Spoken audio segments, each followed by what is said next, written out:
वन्दे मातरम् सुजलां सुफलां मलयज शीतलां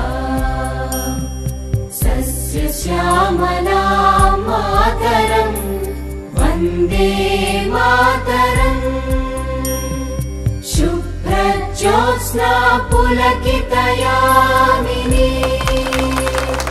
फुल्लकुसुमित द्रुमदलशोभिनी सुहासिनी सुमधुरभाषिणी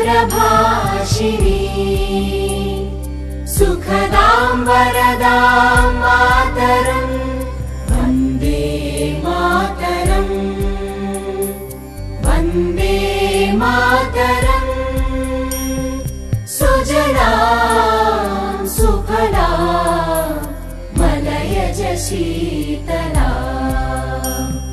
सस्यश्यामलां मातरं वन्दे मातरम् शुभ्रज्योत्स्ना पुलकितयामिनी फुल्लकुसुमित द्रुमदलशोभिनी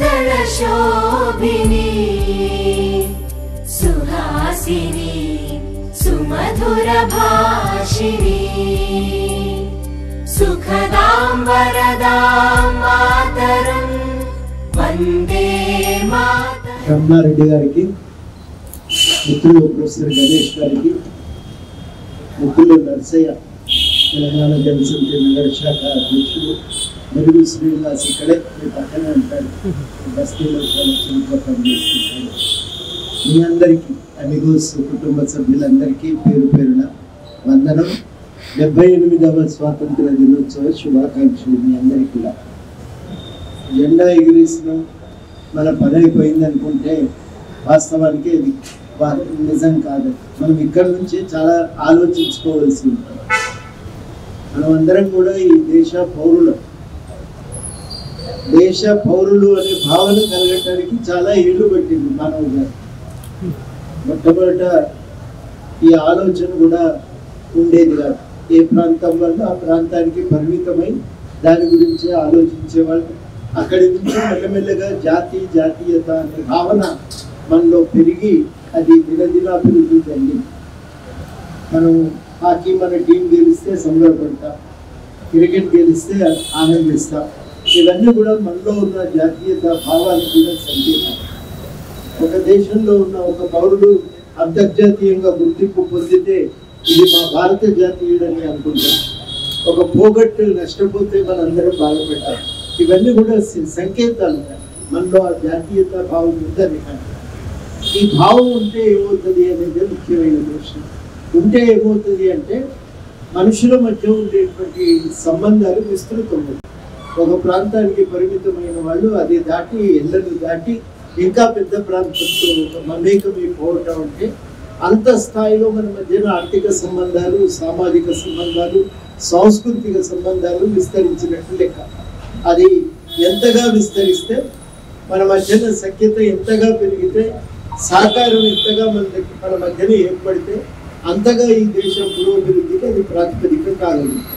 అందుకనే ఈ జాతీయత భావం అనేది చాలా కీలకం. భారతదేశంలో స్వాతంత్రోద్యమమే మన మధ్యన ఈ ఐక్యతను తీసుకొచ్చింది. స్వాతంత్రోద్యమంలో అందరం కలిసి నిలబడి కొట్లాడి అందరం ఒకటి అనే భావన పెంపొందించుకొని బ్రిటిష్ వాళ్ళని వెళ్ళగొట్టింది. అది మెల్లమెల్లగా పెరుగుతూ 42 నాటికి క్విట్ ఇండియా ఉద్యమంతో ఒక విస్తృతమైన జనబాహుల్యం అంతా కూడా భాగస్వామ్యం అయినటువంటి ఉద్యమంగా మారిపోయింది. మీ అందరికీ తెలుసు, కరో యా మరో అని గాంధీ గారు పిలుపునిచ్చినప్పుడు దేశం కదులుతుందని ఎవరు కూడా ఊహించి ఉండారు. కానీ 8 నాడు ఆయన పిలుపునిస్తే ఆగస్టు 9 నాడు ఆయన అరెస్ట్ చేశారు. ఆయన అరెస్ట్ చేసి జైల్లో పెట్టారు. ఆ రాత్రే చాలా మంది జాతీయ నాయకులను అరెస్ట్ చేస్తే ఉద్యమం నడుస్తుందా అని అనుమానపడ్డారు. కానీ అప్పుడు బ్రిటిష్ పాలకుల అణచివేత దోపిడీకి నిరసనగా దేశవ్యాప్తంగా ఉద్యమం పెరుగుతుంది. మామూలు రైతులు కూడా భాగస్వాములైన అంత ఉధృతంగా కొట్లాడితే 1,00,000 మంది అరెస్ట్ అయ్యి వందల సంఖ్యలో ప్రజలు చనిపోయింది. 18,000 మంది కేవలం డిఫెన్స్ ఆఫ్ ఇండియా రూల్స్ కిందనే వాళ్ళు జైలు పాలయ్యింది. గాంధీ గారే దాదాపు 3 ఏళ్ల పాటు జైల్లోనే ఉన్నారు.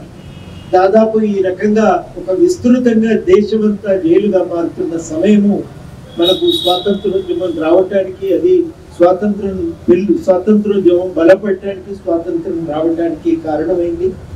ఆ రోజు వాళ్ళు కొట్లాడిందంటే ఆస్తులను కానీ వదులుకొని కుటుంబాన్ని లెక్క చేయకుండా కొట్లాడిందంటే ఒక మంచి జరుగుతుందనేటువంటి ఆశ. ఇవాళ అది జరగనప్పుడు మనం అడగాలి, సాధించుకోవడానికి ప్రయత్నం చేయాలి. జాతీయత భావం యొక్క అర్థం కూడా అదే.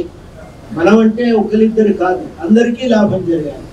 అంబేద్కర్ అడుగు ముందు వేసింది, అణచివేతలు లేని, వివక్షత లేని సమాజాన్ని నిర్మించుకుందామని అన్నాడు. అట్లాగైతే దేశం ఇంకా బాగుపడుతుంది కదా. నిర్నిలంగా చదవకపోతే అనిహిలేషన్ ఆఫ్ క్యాస్ట్ తప్పకుండా చదవాలి. అది చదివితే మనకు ఆశ్చర్యమైంది. ఆయన ఎందుకు కులం పోవాలి అంటాడు. అంటే ఒకలం ఇద్దరం ఈ ఎల్లలు దాటి అందరం ఒకటి కాగలిగితే ఎంత బాగుంటుందని ఆయన ఆశపడతారు. ఆశలో తప్పు లేదు. అందరం ఒకటి కాగలిగితే బహుశా మనకు తెలియదు, వివక్షకు గురైన వర్గాల నుంచి ఇంకో మంచి క్రికెటర్ వస్తాడేమో. అది అంబేద్కర్ ఆశిస్తాడు. ఈ మధ్యన రఘురామ్ రాజన్ గారు కూడా దాని గురించి మాట్లాడుతూ ఉన్నారు. ఆర్థికంగా భాగస్వామ్యం ఎంత పెరిగితే దేశానికి అంత మేలు కదా. కాబట్టి ఆ జాతీయత భావం అనేది విస్తృతంగా ప్రజలు పాల్గొనడానికి దారితీస్తుందని చెప్పి ఆయన కూడా దాన్ని నొక్కి చెప్తా ఉంటారు. అది వాళ్ళ మన అందరి ముందు ఉన్నటువంటి ఒక కర్తవ్యం. ఆ లక్ష్యాల సాధన కోసం మనం నిలబడాలి, అవసరమైనప్పుడు అడగాలి, సాధించుకోవడానికి సంఘటితంగా ప్రయత్నం చేయాలి. బంగ్లాదేశ్ విద్యార్థులు అంతిమంగా అందులో తలెత్తినటువంటి అన్యాయాలకు, పొరపాట్లకు మనం ఎవరం కూడా సమర్థించము, ఖచ్చితంగా వాటిని వ్యతిరేకిస్తాం. కానీ అన్యాయాన్ని ప్రశ్నించడానికి లేచి నిలబడ్డ తీరు మాత్రం తప్పకుండా ఒక ఆదర్శమైనటువంటి అంశమే. అంత ఒక పరిణామాలను చూసిన తర్వాత మనందరం కూడా మరింత ఉత్తేజంతో ప్రయత్నం చేయాలి. మిమ్మల్ని చదువులు వదలమని దాని అర్థం. దాని అర్థం ఏంటంటే మరింత చిత్తశుద్ధితో ప్రయత్నం చేయాలి, లక్ష్యాన్ని సాధించాలి, సాధించి మనవంతుగా దేశానికి మరింత సేవ చేయాలి. ఆ లక్ష్యంతో మీరందరూ ఎదగాలని నేను కోరుకుంటూ, ఈ అశోక్ నగర్ మాట్లాడటం అంటే భవిష్యత్తు అధికారులతో మాట్లాడుతున్నట్టు లెక్క. చాలా మంది మీరు అధికారులై దేశానికి సేవ చేయాలి, మీ కుటుంబాన్ని పైకి తీసుకురావాలి అని నేను అందరినీ కూడా మిమ్మల్ని ఆశీర్వదిస్తూ ఈ అవకాశం ఇచ్చినందుకు కృతజ్ఞతలతో సెలవు. జై హింద్, జై తెలంగాణ.